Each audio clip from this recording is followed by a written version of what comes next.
Welcome back to Hardball. Here's what Democratic Congressman Bill Pascrell of New Jersey said about the Democratic approach to selling health care reform. Quote, "We are arrogant when we say, well, as soon as the public understands what we're doing, they'll like it."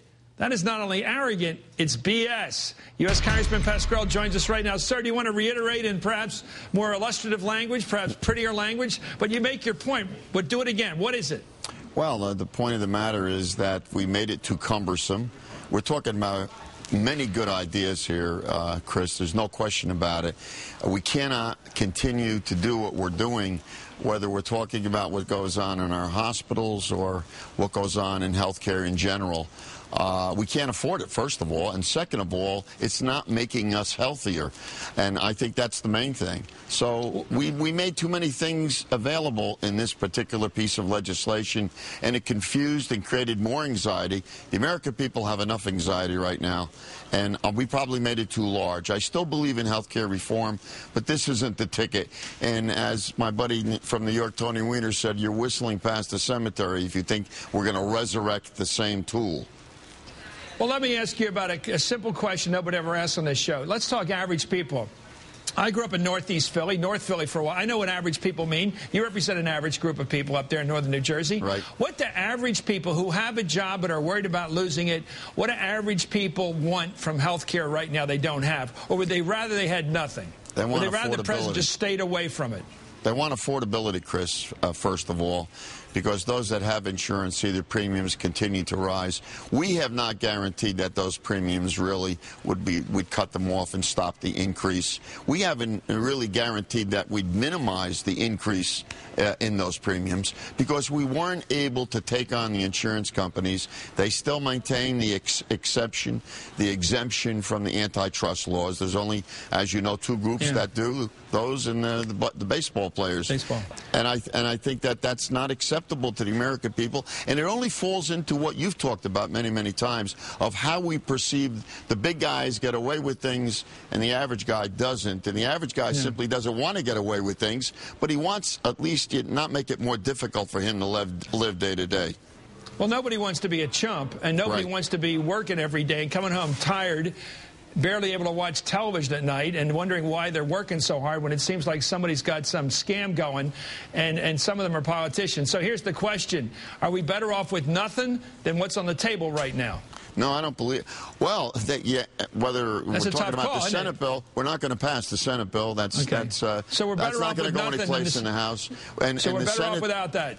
And the Senate bill, what I think we need to do is what the president suggested: step back, take a breather. I would have done this back before Thanksgiving, though, Chris. I think that's when it was inevitable that we were heading for a collision course before Massachusetts, just after New Jersey and Virginia. Backwards. The handwriting was on the wall. And to be arrogant and not accept the dictates of those couple of elections, it's not the end of the world by any stretch. There are more Republicans retiring than Democrats. But again, if you indicate that you're not affected by these elections, there's something wrong in the process, and we're not responding to what the people's feelings are.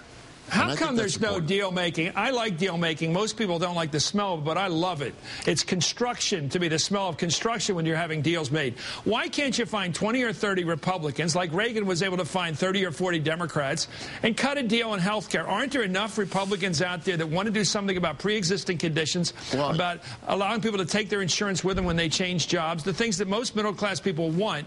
Why don't Republicans want those middle-class things, and why can't you do them together? Well, there are some things that I think both sides would agree on. Of course, preconditions. I mean, why don't you do it? Or getting. Well, I've suggested that we divide this into segments. We deal with the reforms first.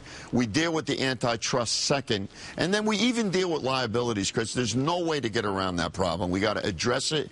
We got to come up with. I am with you. That is a great idea. Do the pre-existing, the reform stuff, then do this antitrust stuff, so you have more competition, and then you deal with the trial lawyers later. That's what I recommend. First of all, the administration ain't going to touch the trial lawyers because they're in bed with them. Most Democrats, maybe not you, are in bed with the trial lawyers, the trial bench. They will not challenge them. They will not go after these deals. There's amount of money you can make against doctors. And in fact, we don't even have specialists in a lot of areas like Pennsylvania. Do you think they'll actually do something you're proposing?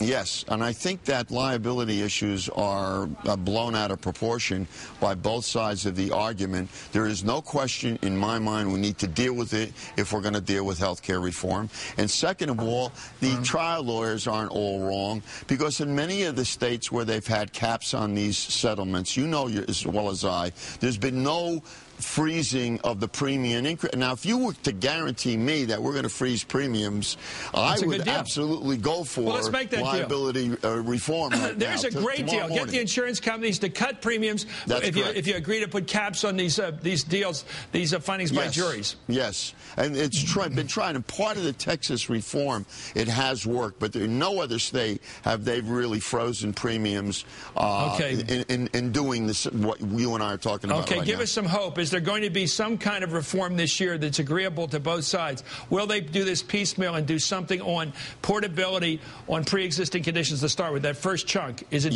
going to happen? I really believe that it can happen, and I believe that the president should try again to reach out to the other side. I know he tried to do it in the beginning.